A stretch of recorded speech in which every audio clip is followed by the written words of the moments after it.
School safety and security is one of the most critical issues facing the security industry. Experts here at GSX have insights into the most important steps schools can take to prevent violence.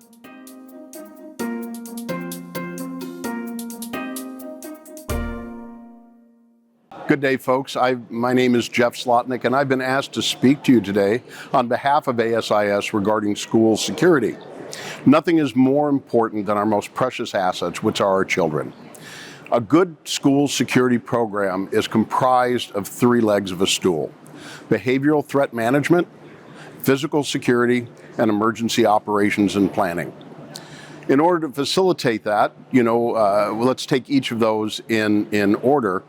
Behavioral threat management is important because it helps us to identify those that may be in crisis ahead of time that would perpetrate school violence. A good physical security program does not start at your front door. It's not about magnetometers or school resource officers, although those are a component of physical security.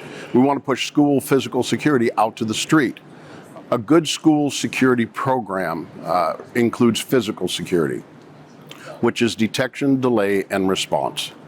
We want to push out detection as far as we can away from the building. We want to have enough delays in the system to allow our first responders to get there in time to stop the incident before it even gets into the school building. Once it's in the building, it's too late. Good locks, good doors, locking systems, access control, vestibules, protected glazing with wire reinforcement, as well as ballistic films on vestibules can prevent a lot of issues. Having an emergency operations plan so that when an incident does occur, we know what to do. Waiting for an incident to occur to practice something is too late. When an incident occurs is the time for leadership. So in order to be good leaders, we have to know what we're going to do. And that requires exceptional training and developing in our plans, policies, and procedures, tabletop exercises and things like that. You ask any child what to do in a fire, and they'll tell you. They will count it down, right? Drop, cover, roll, or escort out the building 2 by 2. The last person out the door closes the window, turns out the lights, and shuts the door, and we all walk out the building in an orderly fashion, right? I learned that in elementary school. We need to have the same approach to security and other emergencies as well, whether that's an evacuation, a shelter in place, or a lockdown. Those are the things that we can do today, all right, to ensure a good school security program. We have not lost a child in a fire since 1953.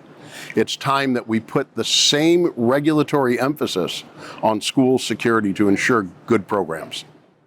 I think one of the key aspects in security today, school security, is a digital threat assessment aspect, or DTA.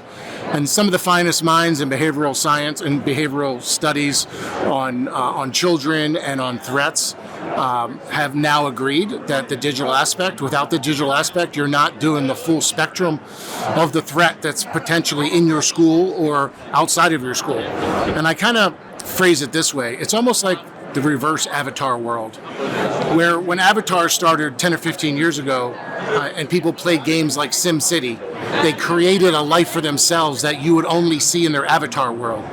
But in 2023, especially in the adolescent arena, it's kind of changed, it's flipped. So the child that you see at school isn't really the child who the person is in reality. And what we find now in 2023, that most people reflect who they are and their intentions digitally, online, on platforms like TikTok or all the other platforms that are out there. So without looking at the full spectrum of the possible threat, then we're doing ourselves a disservice. The behavioral threat assessments are outstanding. Target hardening schools are outstanding. Education is outstanding. But in my opinion, and some of the key leaders, or most of the key leaders in this, in the world of school security, now agree that without digital threat assessment, we've really left a lot to be desired.